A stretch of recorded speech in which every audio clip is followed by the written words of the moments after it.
Quiero que abra su Biblia en el primer libro de Samuel, capítulo número 1, y vamos a estar leyendo el versículo número 8 en adelante.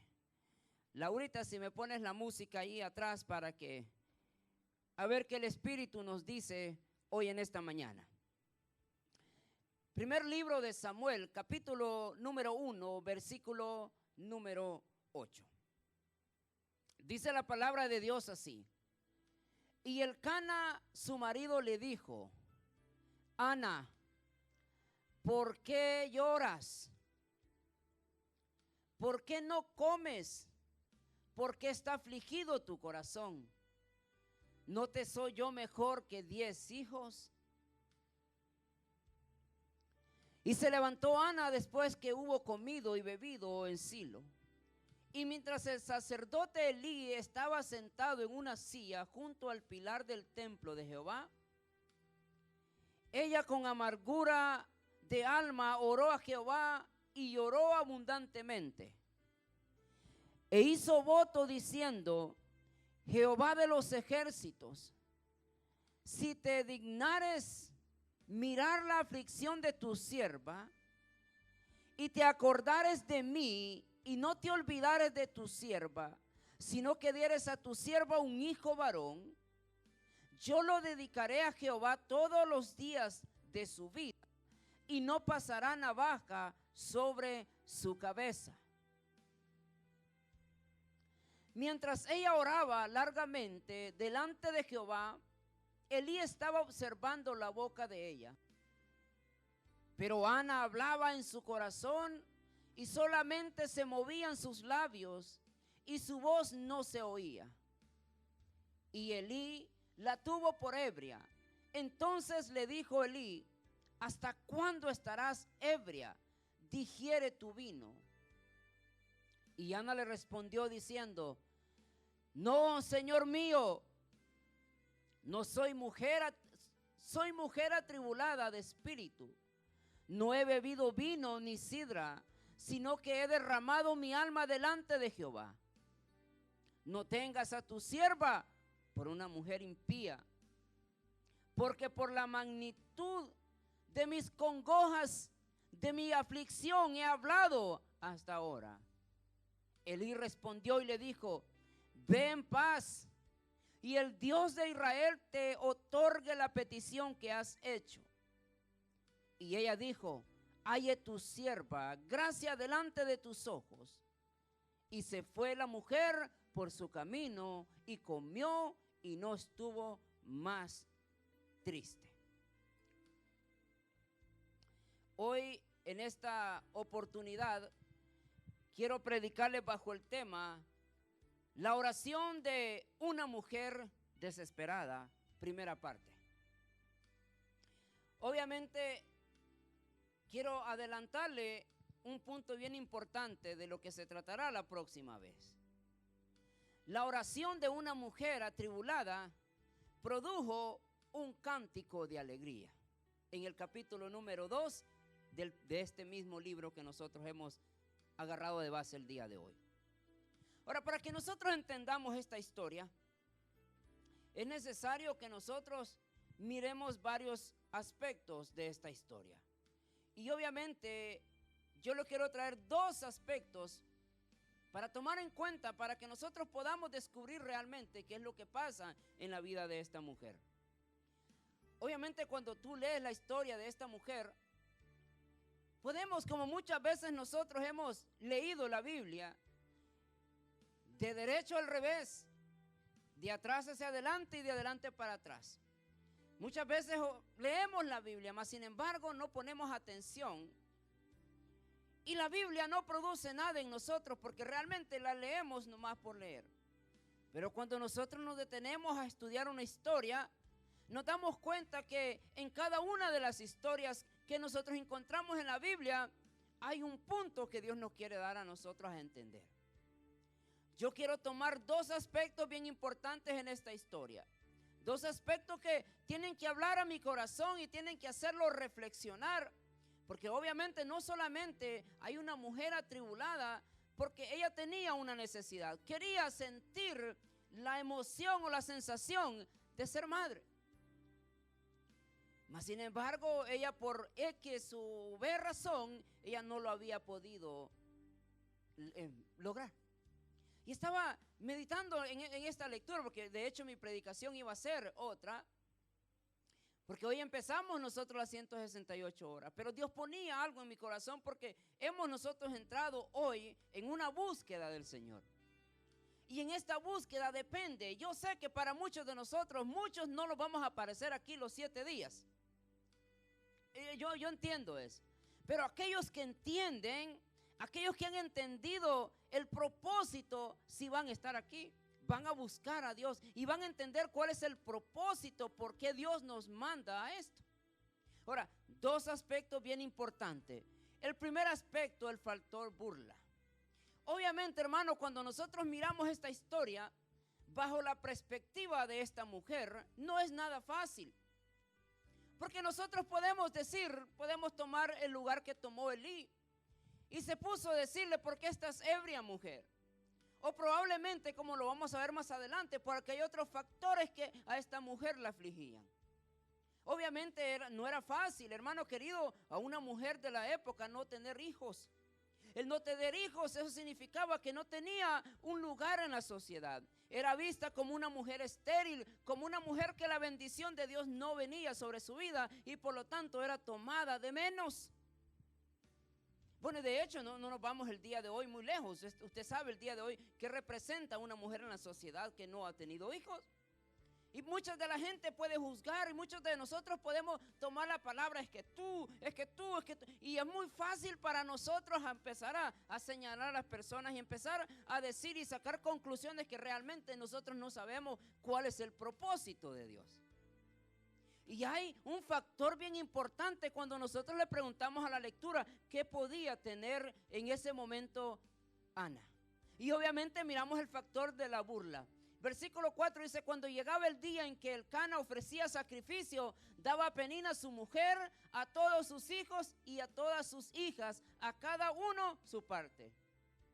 Pero a Ana daba una parte escogida porque amaba a Ana, aunque Jehová no le había concedido tener hijos. ¿Vamos bien hasta ahí? Y nosotros podemos decir: pero yo no encuentro nada malo ahí, pastor, no hay problema. Pero mire lo que dice el versículo número 6, dice: y su rival, o sea, es decir, la otra mujer que tenía, ahí sí había problema. ¿Por qué? Porque dice: y su rival la irritaba, enojándola y entristeciéndola porque Jehová no le había concedido tener hijos. Obviamente, imagínate si tú te pones en el lugar de Ana.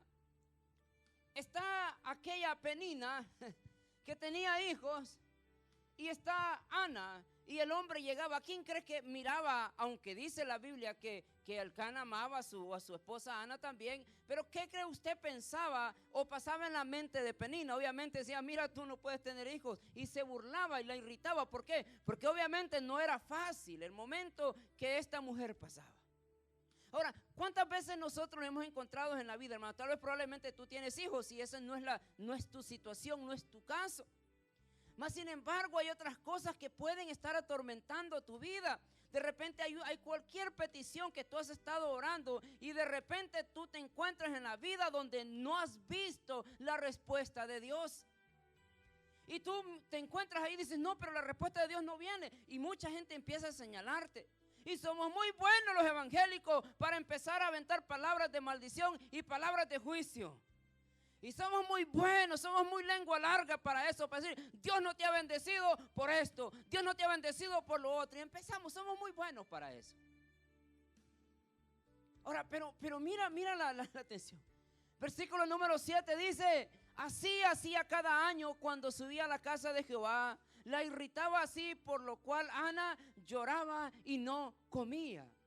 Porque obviamente, hermano, eso pasaba cada vez que iban al templo. Cada vez que subían a Jerusalén, la mujer se burlaba, la mujer la cuestionaba y la mujer, en vez de ir contenta, en vez de ir tranquila, ella lloraba a causa de la burla de la mujer. O sea, hermano, esto es inconcebible. Como a veces nosotros venimos a la iglesia, querido hermano. A veces nosotros venimos a la iglesia tribulados, Venimos acongojados, afligidos por cualquier cosa y encontramos a cierta persona que en vez de ayudarte, te cuestiona y te dice.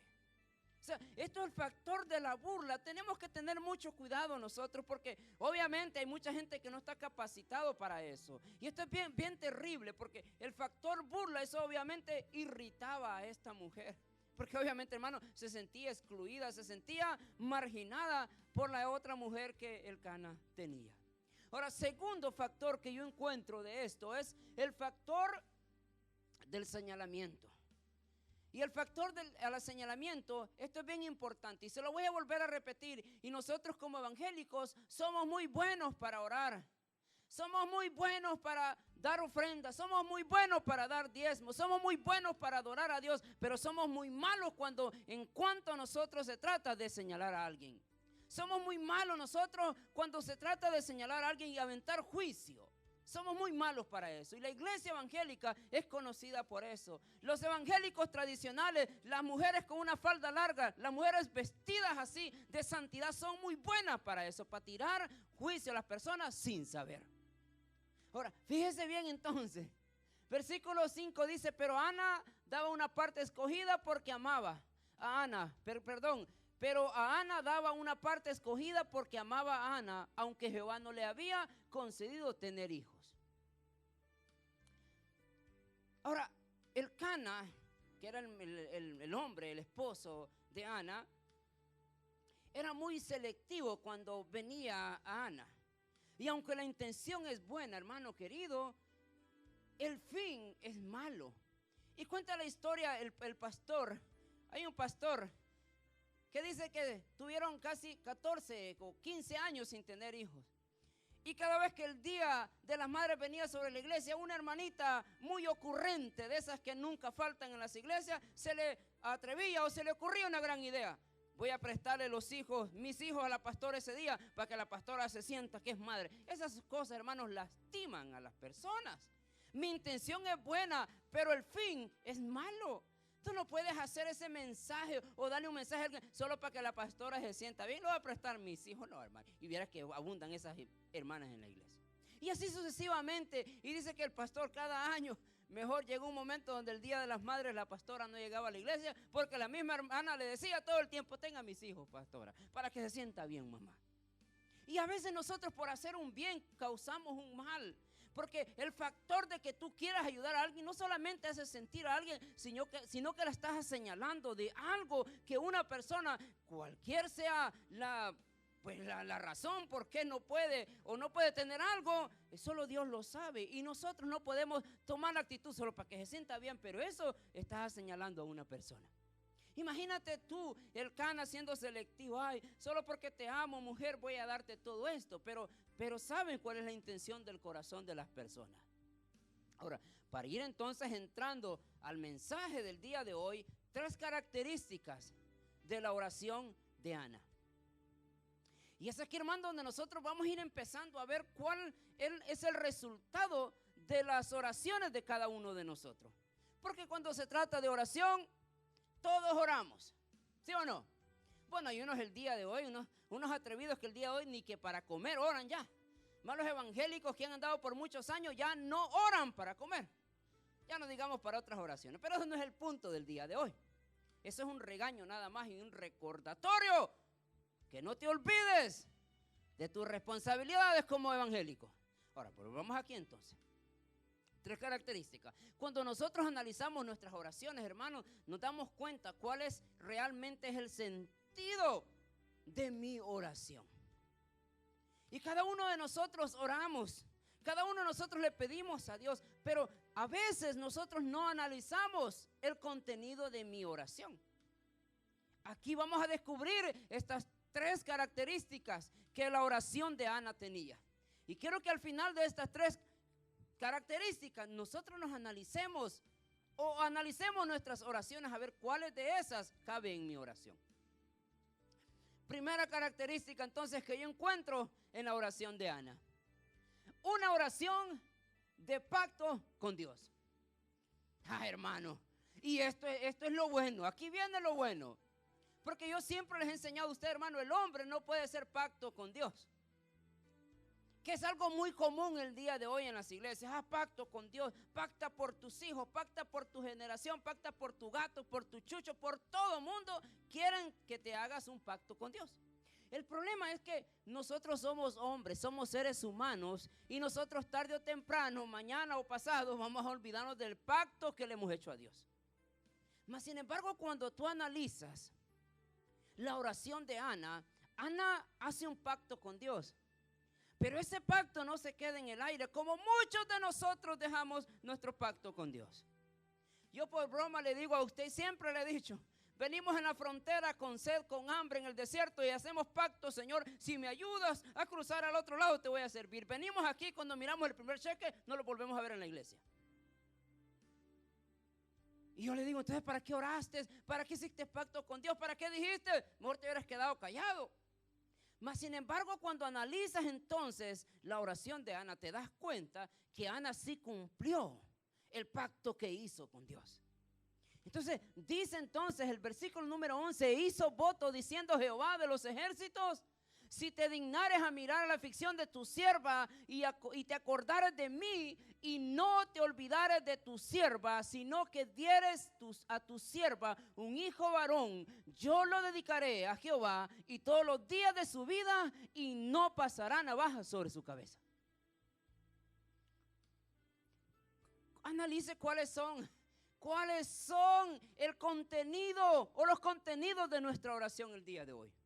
Y obviamente, hermano, cuando usted sigue leyendo la historia, el próximo año, cuando dice que volvió Ana a casa, Elcana, su esposo, se acercó a ella, o sea, tuvieron relaciones, dice que Dios le concibió un hijo.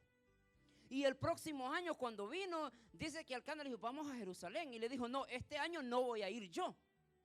Me quedaré en casa porque yo di un pacto, le hice un pacto con Dios. Y voy a esperar que el niño sea destetado, dice. Y cuando el niño esté destetado, dice que lo llevaron al templo. Y así fue. Dice que esperó que el niño dejara de ser mamantado. Y dice cuando era el tiempo lo llevó al templo. Y cuando lo lleva al templo, ahí lo dejó y le dijo para que sirva a Dios y sirva al sacerdote Elí. Obviamente la Biblia no nos dice nosotros si Ana volvió a tener más hijos. La historia termina ahí. Mas sin embargo yo me puedo atrever que sí Dios le dio más hijos a Ana. Entonces el pacto que ella hizo no se le olvidó, porque diciendo, solo un hijo me diste, yo mejor se me olvidó del pacto, como nosotros muchos hacemos, se nos olvida cuando nosotros prometemos algo. Mas sin embargo, la oración de Ana te deja una enseñanza, que cuando nosotros hacemos una oración y mi oración lleva un pacto, tiene peso delante de Dios. Y aunque tú no creas, Dios te escucha y Dios toma esa palabra. Y después Dios nos tiene a nosotros como mentirosos y falsos. ¿Por qué? Porque pactamos con Dios. 3 días después se nos olvidó. En otras palabras, mi oración, hermano, tiene que ser examinada cómo yo hablo o qué es lo que yo digo o por qué pides algo. Y si tú en esa oración de repente haces un pacto, cúmplelo. No te quedes a medio camino, porque probablemente Dios después te va a pedir cuenta. Segunda característica que yo encuentro en la oración de Ana es una oración directa de un corazón compungido. ¿Pero qué es la palabra compungido aquí? Nosotros encontramos que la palabra compungido es que Dios tenga compasión de ella. Muchos de nosotros nos atrevemos a decir, hermano, Dios me necesita a mí en la iglesia. Muchos de nosotros llegamos a pensar es que Dios necesita el favor de nosotros. Hermano, Dios no necesita el favor de nosotros. Nosotros necesitamos el favor de Dios. Y cuando nosotros nos encontramos ahí en la vida, en la iglesia, donde nos creemos tanto, hermano, que piensan o pensamos que la iglesia depende de nosotros. Que a veces incluso el mensaje del evangelio decimos, si no lo predico yo, no se predica bien. Hay un corazón, hermano, que obviamente le dice a Dios, Dios, necesito tu compasión. Necesito tu misericordia. Y yo quiero que este hermano todos los días en su vida llegue a la conclusión que llegó Ana, que cada uno de nosotros necesitamos la gracia y la misericordia de Dios en nuestra vida. O sea, ¿cómo es posible nosotros el día de hoy que podamos decir, yo no necesito más? ¿Cómo es posible que yo escucho personas que dicen, yo solo voy los domingos porque solo los domingos me lleno y me alcanza para el resto de la semana? ¿Cómo es posible que una gente pueda decir, yo no necesito orar, yo ya me sé la oración? ¿Cómo es posible que la gente pueda decir, yo necesito más leer la Biblia porque ya me la sé de memoria? Hermano, tú te puedes leer la Biblia de memoria, te la puedes saber al revés y al derecho, no importa, ese no es el punto. El punto es cuánto vives de lo que la palabra dice, cuánto vives de lo que la Biblia dice, porque podemos saber toda la Biblia, más sin embargo, no poner ninguna coma y ningún punto de lo que la Biblia dice, ponerlo en obra. Entonces al final te das cuenta, entonces hay una oración de una mujer que realmente necesita compasión. Ahora nosotros podemos preguntar, bueno, pero ¿por qué Dios entonces no le concebía a Ana tener hijos? Porque muchos de nosotros cuestionamos este tipo de oración y cuestionamos este tipo de cosas que Dios hace. Pero probablemente la gente puede decir, bueno, pero ¿y por qué? Mucha gente se toma el atrevimiento de decir, bueno, es que Dios es malo. Dios no escucha mi oración. ¿Cómo es posible? Bueno, cada una de las cosas que nosotros encontramos en la Biblia, hermano querido, es para que el nombre del Señor sea glorificado. Y si tú en este momento te encuentras en una situación de esas, que de repente estás pidiendo por algo, no te preocupes. Tarde o temprano esa oración se va a ser escuchada. Esa oración se va a completar. Pero esa oración va a ser para que el nombre del Señor se glorifique en tu vida. Porque es así como tú vas a contar las grandezas de Dios. Porque es así como tú vas a contar las maravillas que Dios ha hecho en tu vida. Ahora, hay un corazón, pero mi corazón tiene que estar, hermano, así lleno de compasión. Dice el texto entonces 13, pero Ana hablaba en su corazón. Ahora, el decir Ana hablaba en su corazón es una expresión más profunda. Porque nosotros a veces hablamos y oramos con nuestros labios, que son muy buenos para hablar, ¿sí o no? Nuestros labios son muy buenos para hablar y son muy rápidos. Pero cuando nos detenemos, hermanos, a leer esta historia, te tiene que llamar la atención que dice que hay una expresión del corazón. Y creo que la expresión del corazón es más profunda que cualquier otra cosa. La expresión del corazón es aquella oración más sincera que sale de nuestra vida. Ahora, cuando nosotros hacemos las oraciones, hermano, cuando nosotros de repente nos encontramos en ese tiempo de orar, ¿cómo oramos? ¿De dónde nace nuestra oración? Y creo que las oraciones que hacemos de corazón son las oraciones que realmente hacen un impacto en el corazón de Dios. La oración de una persona atribulada es más genuina que la oración de una persona que tiene toda su vida resuelta. Porque obviamente nosotros venimos a la iglesia, hermano querido, venimos delante del Señor. Muchos de nosotros tenemos toda la vida resuelta. Tienes todo, casa, carro, tienes todo. Y vienes, a veces, muchas veces hacemos esas oraciones por costumbre. Pero realmente viene un hermano, una hermana que está pasando una situación muy difícil. Y creo que la oración de ese hermano o esa hermana es más genuina que la oración del que está a la par. Porque hay un corazón que ha reconocido, hermano, necesito la compasión de Dios en mi vida. Porque hay tiempos, hermanos, donde vamos a encontrar oscuridad nosotros en la vida cristiana.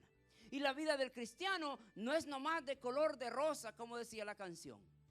Creo que la vida del cristiano es por temporadas. La vida del cristiano es por etapas. A veces vas a estar triste y a veces vas a estar contento. Pues no te preocupes.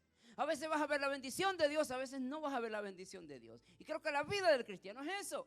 Obviamente el evangelio que te enseñan hoy es que la vida del cristiano es muy alegre y no hay problema. Todo tienes que estar feliz y contento. Y si estás enfermo es porque estás en pecado. No.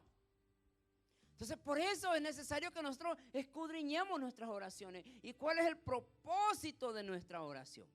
Vuelve a decir el texto entonces, pero Ana hablaba en su corazón y solamente se movían sus labios y su voz no se oía. Y Elí la tuvo por ebria. Ahora, la frase, hermano querido, la frase que aparece ahí, que yo quiero decírsela a usted, la frase que dice ebria. Hay un momento que tú escuchas o tú miras esa frase ebria y tú la analizas. Ahora, la Biblia nos enseña a nosotros que la persona que es controlada por el vino es controlada por esa sustancia y está bajo esa influencia, está bajo toda esa totalidad del vino. Y obviamente el hombre y la mujer hace cosas incoherentes cuando está bajo la influencia del vino, ¿sí o no? Usted sabe, un borracho hace las cosas que pues para él están bien, pero usted sabe que no están bien. Ahora, cuando Elí le dice, estás ebria, obviamente era una mujer que no era ella en sí. Porque la necesidad que ella tenía o el problema que estaba pasando en ese momento la había convertido a ser una mujer más sensible a la voz de Dios, o más sensible a estar con Dios. Entonces obviamente ella no era ella, estaba, Señor, ayúdame. Por eso Elí se confunde y dice, ¿estás ebria? Porque solo una persona ebria puede ser lo que tú estás haciendo. Porque solo una persona ebria es hacer o hablar de esa manera. Porque Ana estaba ahí en su corazón, humillada delante de Dios, con sus labios hablaba y solo ella sabía lo que estaba pasando, solo ella sabía lo que estaba diciendo. De ahí todos los demás que estaban ahí nomás miraban el corazón y podían decir o podían sacar conclusiones, muchas conclusiones, y miraban sus labios mover y podían decir, tú estás ebria, tú no sé qué estás haciendo aquí. Tú, porque no entiende la gente, hermano querido, que tu oración sea una oración de corazón, una oración que tú sabes ese momento que estás pasando, pero esa oración, una oración genuina delante de Dios. Y la gente te va a juzgar, la gente te va a empezar a decir un montón de cosas, pero que no te importe. Tú sigue tu trabajo, tú sigue tu llamado, tú sigue lo que estás haciendo, porque sabes que tarde o temprano esa oración va a tomar resultado en tu vida. Ahora, dijimos entonces que nos habíamos quedado en la siguiente característica que Ana tenía en su oración. Tercera característica, Ana habló con mucha libertad a Dios sobre las emociones más íntimas y más profundas de ella. Hermano, usted no ha llegado a veces a la conclusión donde nosotros venimos delante de Dios, pero hay ciertas cosas que nosotros no le pedimos a Dios. O hay ciertas cosas que nosotros no se las revelamos a Dios. Y tú sabes, hermano querido, tú sabes que no hay ninguna palabra que nosotros le podamos esconder a Dios. Y ahí me parece muy interesante porque el versículo 15 dice, y Ana le respondió diciendo, no, Señor mío, no soy una mujer atribulada de espíritu. No he bebido vino ni sidra, sino que he derramado mi alma delante de Jehová. Y derramar su alma, hermanos, derramar su alma delante de Dios es revelarle a Dios las emociones más íntimas que tú tienes. Y parece ser, hermanos, que nosotros en el interior sabemos que hacemos las cosas, pero nosotros se las pretendemos esconder a Dios. Derramar el alma es entonces darle a Dios lo más íntimo. Ana había probablemente, hermanos, había probado otras cosas o había ido al médico, no sé, había otras cosas que probablemente esta mujer había hecho.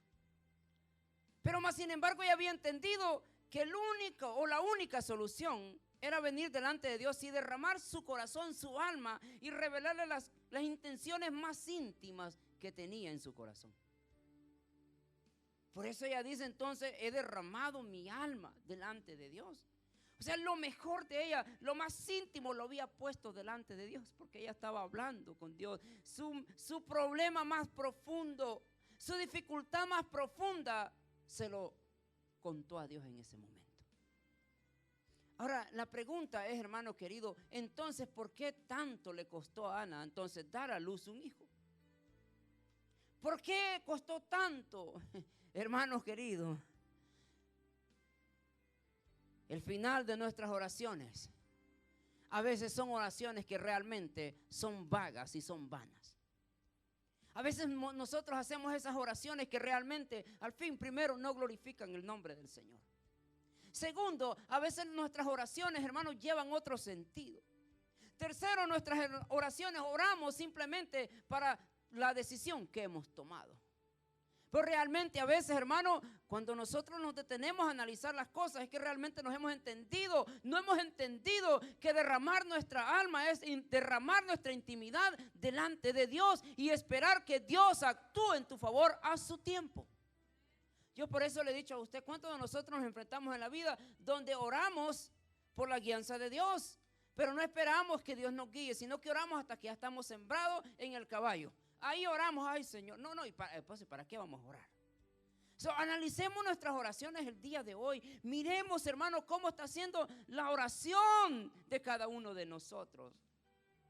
Yo siempre le he contado, hermano querido, la historia de una familiar mía. No le voy a decir si es tía, comadre o compadre. No le voy a decir. Pero una mujer que pudo haber tenido un esposo con un gran llamado. Una mujer muy entregada a Dios. Pero en eso de la vida, allí en su trabajo consiguió al jardinero. Muy guapo. Con una labia muy buena. Y dijo, este es. Y se metió con él. Imagínate, hoy la miras a ella, hermano, una mujer amargada.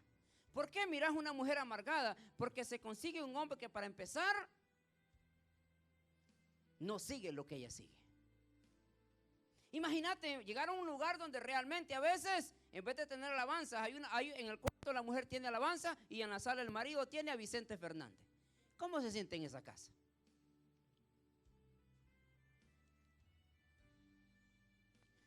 Respire profundo, diga, háblame, Señor. Entonces, a veces nuestras oraciones no llevan ese sentido, porque no derramas tu intimidad delante de Dios. Obviamente, hermano, la conclusión de esta historia se la voy a contar el próximo domingo, no se preocupe. Pero lo que sí le puedo decir es que cuando tú te encuentras en un momento de eso, tú no has derramado tu intimidad delante de Dios. Porque esta mujer esperó por cuántos años, esperó por cuánto tiempo, y se daba cuenta, hermano querido, que entre más esperaba era la voluntad de Dios que se quería glorificar en ella. Y nosotros miramos quién era ese niño, quién fue ese niño. Obviamente uno de los últimos jueces de Israel y uno de los grandes profetas de Israel, Samuel. El que ungió al rey David y el que ungió al rey Saúl. No era cualquier cosa, hermano querido. Era un hijo con promesa. Mas sin embargo la mujer tuvo que aprender y a esperar y a derramar su corazón delante de Dios. ¿Cuánto nosotros hemos derramado nuestro corazón delante de Dios, hermano? O sea, ¿por qué nosotros miramos esa oración? No miramos esa oración contestada. A veces porque sí oramos en nuestra vida. Sí oramos. ¿Cuántos de ustedes no oran? Yo creo que todos nosotros oramos. La pregunta es, cuando tú oras, ¿derramas el corazón delante de Dios? Ahora, vamos a ver entonces aquí. 3 cosas entonces, ¿qué horas tenemos? Vamos a ver. No, hermano, estamos temprano todavía. 3 cosas. 3 cosas que nosotros aprendemos de esta historia. Número 1, primera cosa que yo aprendo de esta historia. El próximo domingo vamos a seguir con esta misma historia. ¿Por qué esta oración, por qué esta situación produjo uno de los cantos más hermosos que nosotros encontramos en la Biblia? Nosotros pensamos que solo los salmos son alabanzas bonitas. No. Nosotros pensamos que el canto que aparece en el libro de Apocalipsis es bonita. No. Hay una historia en el capítulo número 2 de este primer libro de Samuel, donde nosotros encontramos una de las alabanzas más hermosas. Y léalo, llegue a su casa y lea el capítulo número 2 de este primer libro de Samuel. Y ahí se va a dar cuenta el contenido de esta alabanza. Ahora, la primera cosa entonces que yo encuentro, que yo aprendo en esta historia es, examinemos las oraciones que hacemos. Cada una de las veces, hermanos, que nosotros nos reunimos en tu intimidad, en el cuarto, en el baño, en tu carro, donde tú andes, pero cada vez que tú te arrodillas delante de Dios, analiza las oraciones que haces. Y te vas a dar cuenta qué tipo de oración estás haciendo. Hermano, ¿por cuántos días y cuántos años, por cuántos siglos vamos a estar haciendo nosotros la misma oración? Usted va a las iglesias, pasan años y la misma retórica, la misma temática de la oración lo hacen por ¿cuántos años? Y nunca cambian su oración. Todo el tiempo ya vuelven como hacían los famosos novenarios allá, los famosos rosarios, y empiezan como pericos a repetir y a repetir y a repetir, y nunca analizan el contenido de la oración. Yo serví en una iglesia, hermanos, por 13 años. Y por 10 años, de esos 3 años, siempre escuché en una oración de la hermana: Por 10 años nunca cambió su oración. ¿Y sabe cuál era la oración de la hermana? Atamos al hombre fuerte en este lugar. Atamos al hombre fuerte en este lugar. Atamos al hombre fuerte en este lugar. Y todos los domingos ataba al hombre fuerte. Y todos los domingos ataba, por 10 años ató al hombre fuerte. Y yo me aburrí, hermano, de la misma oración. Pues yo era el líder de alabanza, no era el pastor. Pero yo me aburría de escuchar las mismas oraciones. Se quiere decir que lo ataba el domingo y de lunes a viernes se desataba el hombre fuerte. Y el domingo lo volvía a atar. Hermanos, el hombre fuerte ya está atado. No se preocupe por atar al hombre fuerte. No se preocupe por reprender demonios. Los demonios ya se reprendieron en la cruz del Calvario. Lo que sí tiene que usted aprender es a tener la autoridad sobre ellos. Eso es lo que usted tiene que hacer, aprender a tener la autoridad. Pero ya están reprendidos, ya está atado el hombre fuerte. ¿Qué dice la Biblia? Que está en la planta de vuestros pies. El problema es que nosotros no hemos entendido la Biblia, no entendemos las oraciones. Por eso examina el contenido de tu oración. ¿Y cuáles son nuestras oraciones? Señor, bendíceme. Señor, bendíceme. Señor, prospérame, cúrame, sáname. Esas son nuestras oraciones. Pero si te das cuenta y lees la historia de Ana, te das cuenta que aquí no solamente ella está poniéndose, Señor, ten compasión de mí. La oración de Ana va más allá que palabras en nuestros labios, porque ella no hablaba. ¿Y cuántos nosotros encontramos esas oraciones en nuestras iglesias? Y todo un mundo, un montón de bulla que se oye en iglesia. Se para uno y empieza allá en la esquina, Dios. Mas sin embargo, hermano querido, las oraciones de aquellas personas que saben que han venido a la iglesia a buscar la compasión de Dios no hacen ruido. Aquellas personas que no les gusta llamar la atención, aquellas personas que no les gusta que los miren, aquellas personas que han entendido que el único propósito de ir a la iglesia es adorar su nombre y a presentarse delante de Dios. Pero aquellos que hacen un montón de ruido simplemente están haciendo un show para que la gente los mire y los escuche. Y ahí va el hombre y le da el micrófono. Y empieza uno y viene el otro.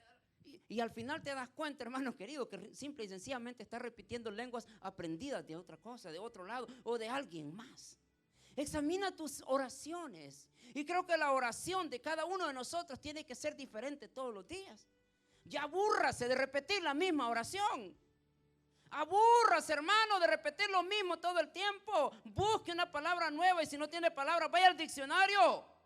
Y si no, dígale a Dios, Señor, dame palabras. No quiero repetir la misma oración todo el tiempo.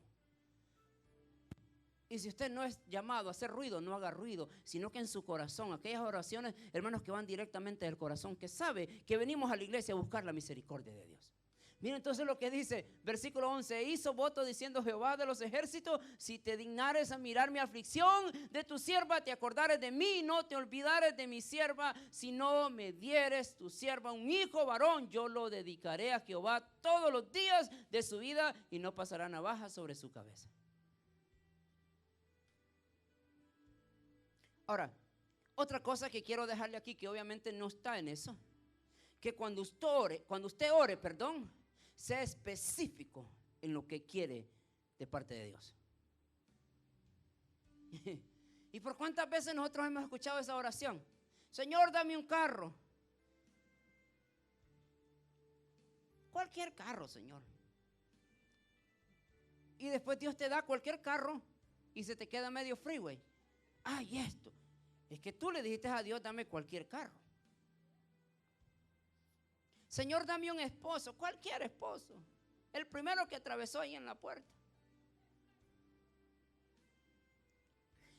Decía el chiste, si no hallo a Venceslavos, me llevo este coco pelado, venite para acá. Y como no encontró a nadie más, el primero se lo agarra. Pero en el camino te das cuenta, mamá, papá. En el camino te das cuenta cuando miras el burro bien inflado ya. Ahí te das cuenta que sí, realmente hubieras examinado tu oración. Aleluya. Dice la oración de Ana, Señor, dame un hijo varón.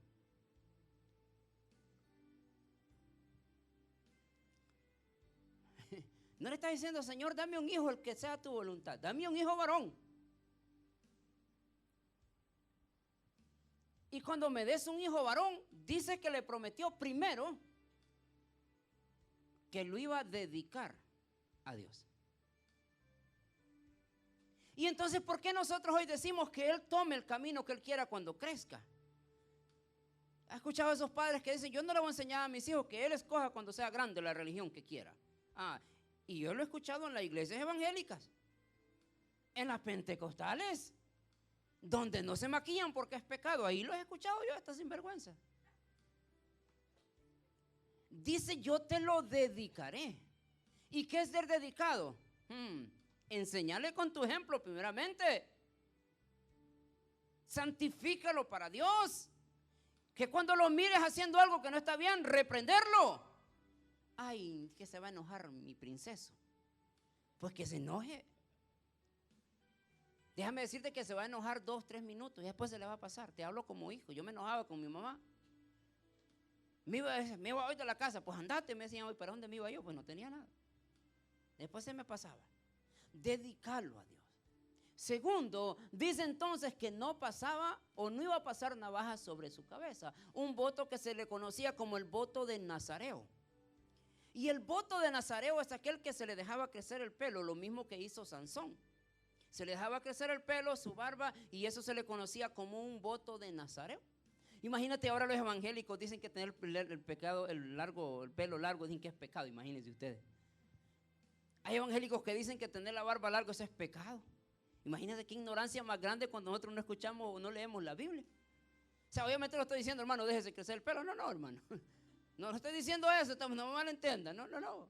Siéntase usted, siéntase cómodo como usted. Si usted anda largo, pues ande largo. Pues cuando le venga piojo no me diga a mí que lo deje tocar porque no lo vamos a dejar tocar. Yo quiero que entienda, hermano, un voto que representaba. Y le dijo, voy a dedicarlo a ti y no pasará navaja sobre su cabeza. O sea, mujer llamada Ana fue específica en su oración. Si nosotros entonces, ¿qué aprendemos de eso? Que mi oración tiene que ser específica a Dios. Pero antes de tomar una decisión, antes de tomar un paso, sé específica con Dios. Sé específico con Dios y dile, Señor, mira esto. Porque eso es lo que la Biblia a nosotros nos dice. Si tú le vas a pedir a Dios algo, primero sea para que glorifique su nombre y segundo para que se glorifique en tu vida, pero sé específico o específica con lo que le pidas a Dios. ¿Cuál es tu petición hoy, hermano querido? Nosotros el día de mañana vamos a tener una cajita aquí para peticiones. Yo intentamos tener todo el día de hoy, pero hemos terminado el VBS, hermano, y ayer el día no quería ver nada. Lo que quería ver era la cama y dormirme, pero no pude dormirme al final del día. Pero mañana aquí vamos a tener una cajita de peticiones. Y aquí vamos a estar nosotros orando 7 días.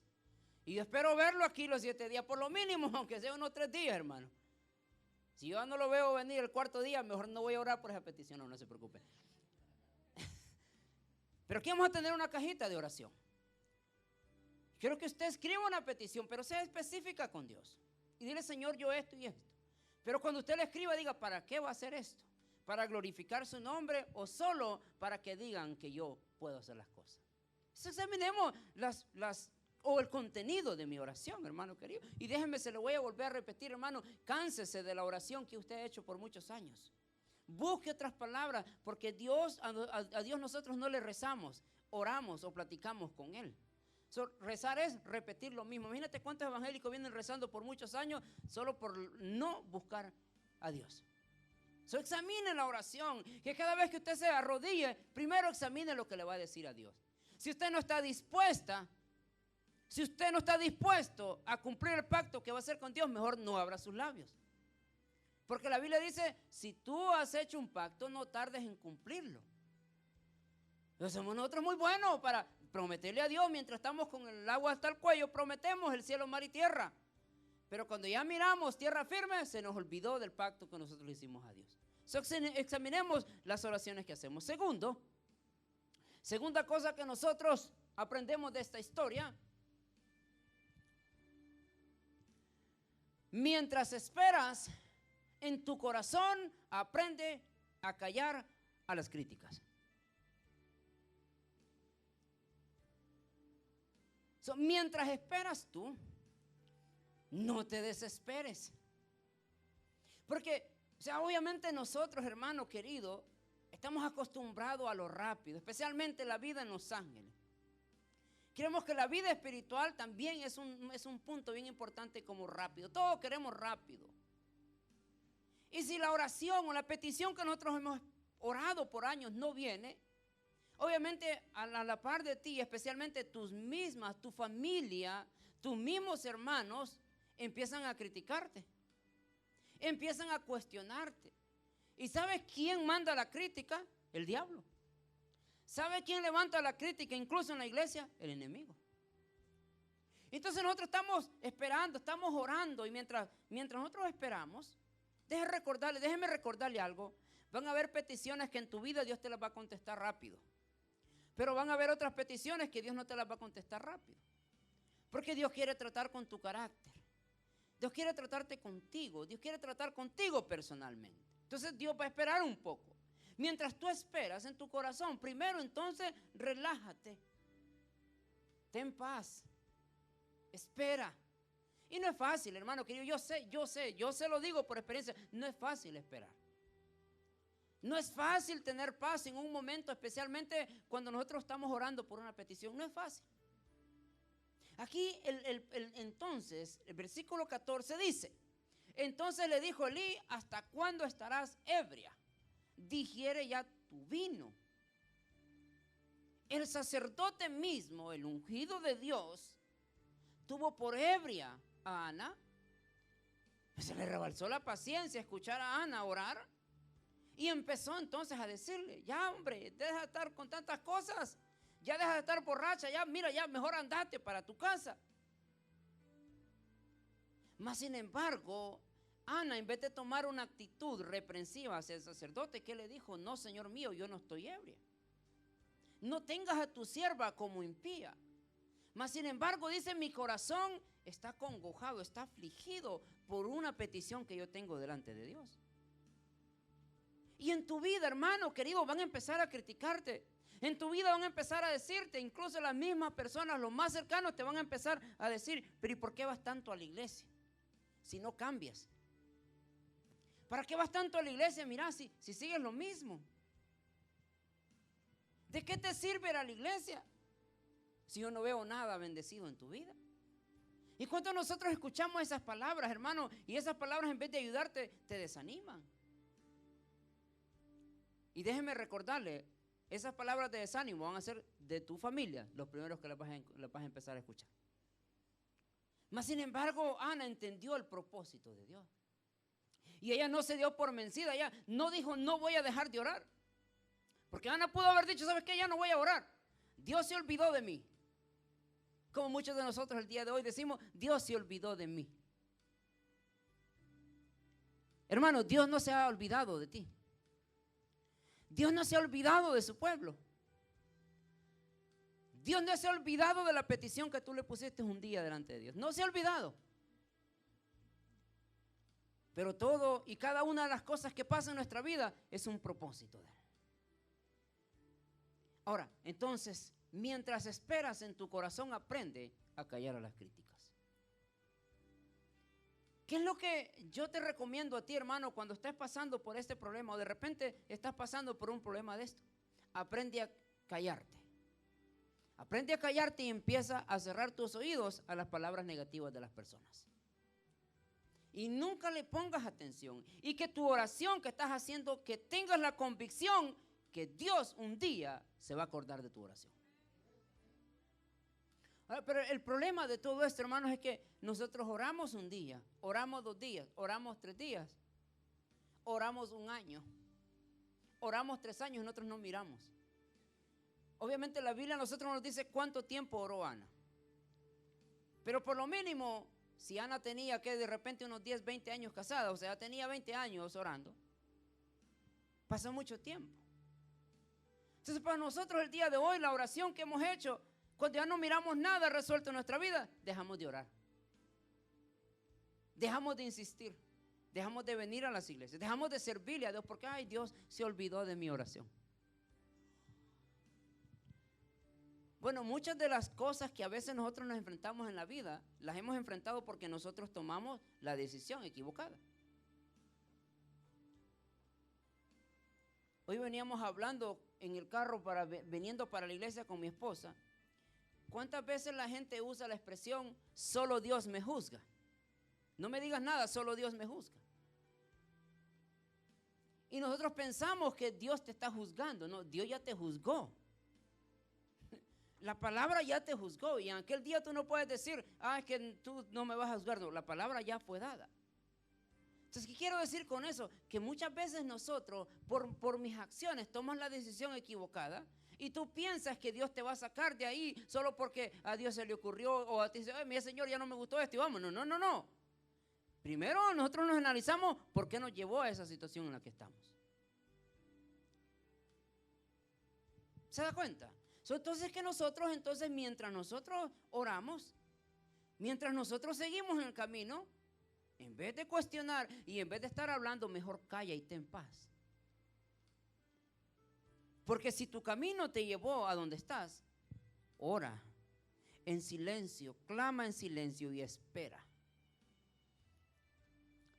Con esto termino. Tercera cosa que aprendemos nosotros en esta historia, primera parte, cuando Dios te ha bendecido, nunca señales a otros, ni trates de ayudar a sentirse bien a los demás. Porque volvemos a lo mismo, hermano. Por un lado tenía a Penina que se burlaba de Ana. Por otro lado estaba Elcana, el esposo, que queriéndola hacer sentir bien, le hacía favores. Entonces, obviamente, nosotros en la vida nos vamos a encontrar que van a haber personas más bendecidas que otras. Y eso no es de cuestionarlo, porque solo Dios sabe el por qué. Pero mi actitud como creyente, yo no voy a hacer burla de aquel que no está bendecido. O tú no vas a decir, le voy a ayudar solo para que se sienta bien. Porque cuando tú dices, y esto es bien tremendo, hermano querido, cuando nosotros queremos hacer un bien a alguien solo para que no se sienta mal, realmente estamos señalando algo y la persona se va a sentir mal. Cuando tú mires a alguien, hermano, que está haciendo o pasando por un proceso, lo único que cada uno de nosotros necesita hacer es orar por esa persona. Nada más. Porque a veces en vez de hacer un bien, hacemos un mal. Es mejor examinar a la persona y saber que la persona está pasando por un problema, ora por esa persona. Sin cuestionar y sin investigar. Ora por esa persona. Y si Dios te ha bendecido, hermano querido, nunca te vayas a burlar de alguien. Nunca lo pongas en un lugar donde no debes. Y si tú eres bendecido, bendice a alguien. Y si tú eres bendecido, comparte la bendición con aquellos que no tienen la bendición. Sin herir a nadie. Y ese es el problema que nosotros nos enfrentamos en la vida el día de hoy. ¿Cuánta gente andamos ahí en la iglesia? ¿Cuánta gente miramos hoy que han sido evangélicos? Que se han ido a las iglesias por una mala actitud o una mala expresión de alguien. Y al final te das cuenta que no fue el diablo quien hizo que una persona se fuera.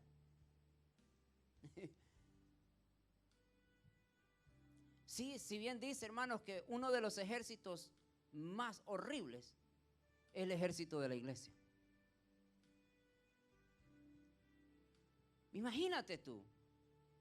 Está comprobado que el ejército más, pero más mal que trata a las personas es el ejército de Cristo.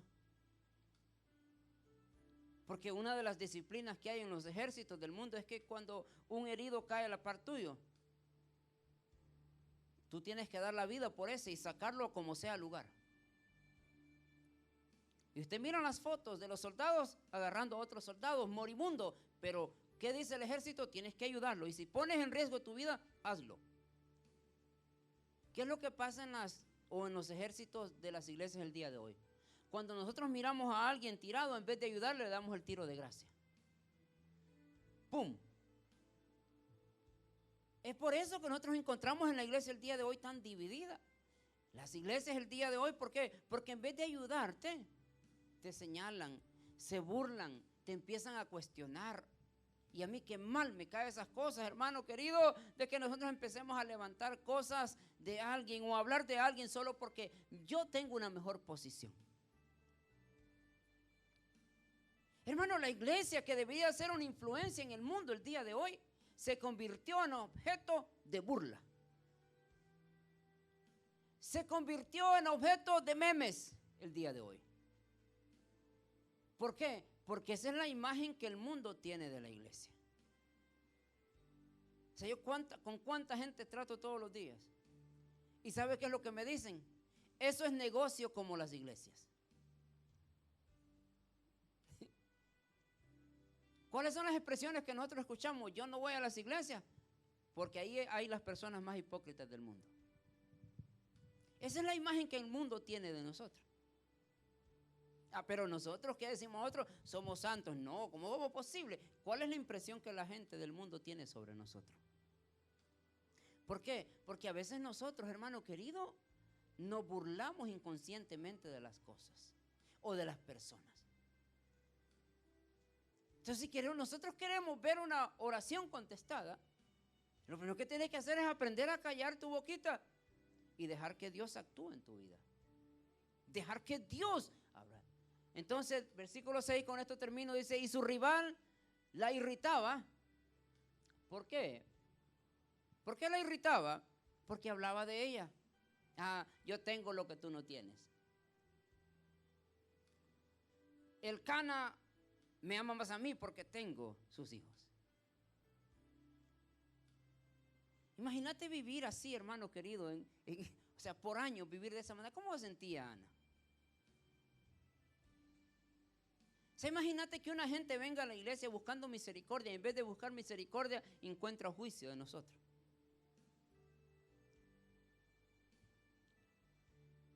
Imagínate cómo hiciéramos sentir a las personas. Ahora entonces dice, y su rival la irritaba enojándola y entristeciéndola porque Jehová no le había concedido tener hijos. Qué tremendo. Ahora, ¿cuál es la posición de nosotros el día de hoy?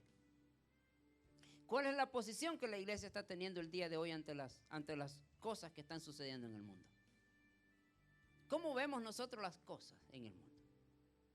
Creo que cada uno de nosotros, hermanos, cuando miremos a una persona que no está siendo bendecida, es una oportunidad para hablarle del Dios que bendice. Cuando miremos a una persona atribulada, en vez de cuestionarla, es una oportunidad para decirle, ¿sabes qué? Como tú te encontrabas, yo un día me encontré. Pero le clamé al Dios que escucha y me sacó. Pero esa es la religión que nos hace nosotros el día de hoy, empezar a cuestionar y criticar y apuntar a las demás personas. Ponemos de pie, hermanos, y terminamos el día de hoy con la primera parte de esta historia. El domingo vamos a seguir con la segunda parte.